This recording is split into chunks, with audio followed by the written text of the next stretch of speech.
नमस्कार मित्रांनो, स्वागत आहे तुमचं आपल्या लाडक्या चॅनलवर।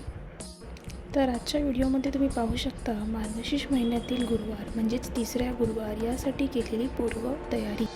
तुम्ही पाहू शकता मी तेच लाइटिंग, तेच लटकन, सर्व काही त्याच वस्तू वापरल्या आहेत सजावटीसाठी।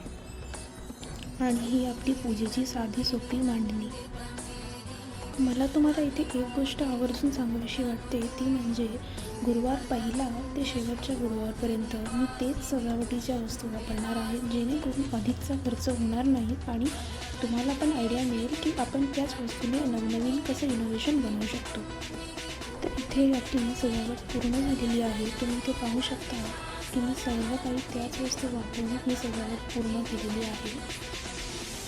तुम्ही इथे पाहू शकता मागच्या गुरुवारी मी देवीच्या बॅकग्राऊंडकरिता आर्टिफिशियल ग्रास वापरलं होतं, पण यावेळी मी फक्त लटकन वापरले आहेत आणि टिश्यूचे फुलं जी आपण बनवली होती मागच्या गुरुवारी तीच वापरली आहेत। तुम्ही जर माझा पहिला गुरुवारचा व्हिडिओ पाहिला असेल तर त्यात तुम्ही पाण्यातील हे दिवे पाहिले असतील, तेच मी या तिसऱ्या गुरुवारी वापरणार आहे।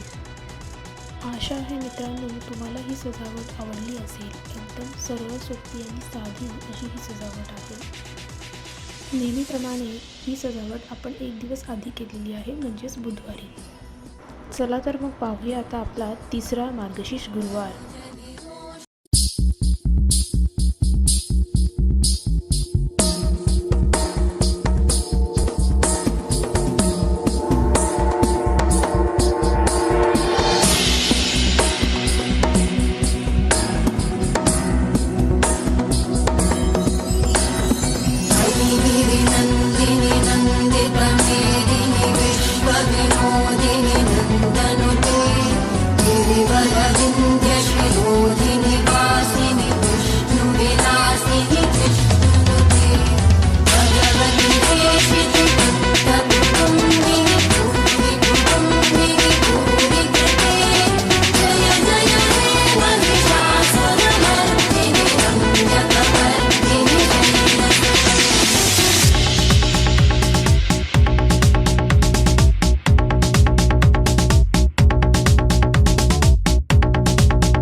रोषिणी